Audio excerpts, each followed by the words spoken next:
আশাবাদী হন। আশাই একমাত্র ভেলা, আশাই পারে আপনাকে সামনের দিকে এগিয়ে নিয়ে যেতে। ছোট্ট একটি গল্প দিয়ে শুরু করি।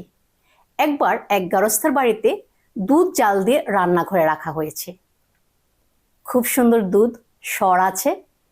এটা দেখে দুটি ইঁদুর কোনোভাবে লোভ সামলাতে পারেনি। দুই ইঁদুর ওখানে গিয়ে দুধ খেতে শুরু করলো।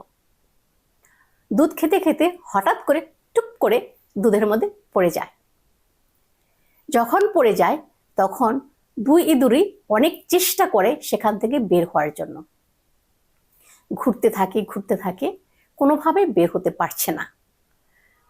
অনেক চেষ্টার পরে যখন বের হতে পারছে না, তখন একটি ইঁদুর আশা হারিয়ে ফেলে, নিরাশ হয়ে যায়।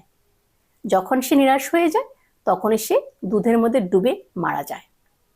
দ্বিতীয় যে ইঁদুরটি ছিল সে কিন্তু আশা হারায়নি। সে ঘুরছে, ঘূর্ণনের ফলে এই দুধ গরম হয়ে পনির হয়ে যায়। আর আমরা জানি পনির দুধের চেয়ে শক্ত। পনির যখন হয়ে যায় ইঁদুরটি লাফ দিয়ে হাঁড়ি থেকে বের হয়ে যায়। এখানে কি খেয়াল করেছি? এখানে যেটা খেয়াল করেছি সেটি হচ্ছে যে ইঁদুরটি অল্প চেষ্টার ফলে নিরাশ হয়ে গিয়েছিল সে মৃত্যুবরণ করেছে। যে ইঁদুরটি আশাবাদী ছিল এবং আত্মবিশ্বাসী ছিল সে বের হয়ে চলে গেছে। তাহলে আমাদের জীবনেও আমরা যদি আশাবাদী হতে চাই তাহলে কিছু কিছু টিপস আমাদের ফলো করতে হবে। 1 নম্বর টিপস কি?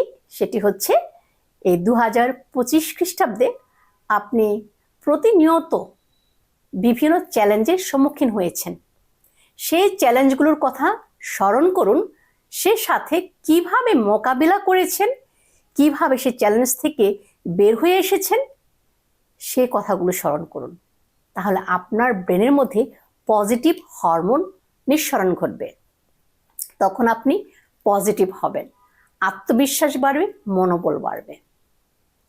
2 নম্বর যেটি করবেন সেটি হচ্ছে আপনার নেক্সট ইয়ারের জন্য 2026 খ্রিস্টাব্দের জন্য কিছু লক্ষ্য নির্ধারণ করবেন। যখন লক্ষ্য নির্ধারণ করবেন তখন সেটি বিভিন্ন ভাগে করবেন। যেমন আপনি 1 সপ্তাহের জন্য আপনি কি অর্জন করতে চান। উদাহরণ, আপনি যদি নিজের সুস্বাস্থ্যের কথা চিন্তা করেন, স্বাস্থ্যের জন্য 1 সপ্তাহ আপনি কতটুকু ব্যায়াম করবেন, কি ধরনের খাবার খাবেন, কতটুকু আপনি কায়িক পরিশ্রম করবেন সেগুলো আপনি নির্ধারণ করবেন। কিংবা আপনি যদি কোনো চাকরির জন্য প্রস্তুতি নেন কিংবা পড়াশোনার জন্য প্রস্তুতি নেন সেক্ষেত্রে আপনি নির্ধারণ করবেন 1 সপ্তাহে আপনি কি করবেন, সেই লক্ষ্যটা নির্ধারণ করবেন। এরপর যেটা করবেন আপনি 2 সপ্তাহের জন্য লক্ষ্য নির্ধারণ করবেন। তারপর 1 মাসের জন্য, 6 মাসের জন্য, 1 বছরের জন্য। এটা শুধু পড়াশোনা বা কাজের ক্ষেত্রেই নয়, এমনকি আপনার অর্থনৈতিক উন্নয়নের জন্য যদি কোনো সেভিংসের কথা চিন্তা করেন এই একইভাবে আপনি লক্ষ্য নির্ধারণ করতে পারবেন। আশাবাদী হন।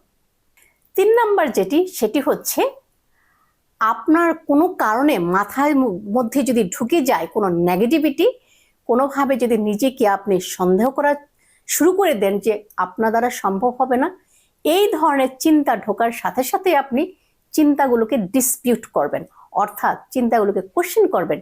আসলে চিন্তাগুলোকে শুধু চিন্তা না কোনো ঘটনা।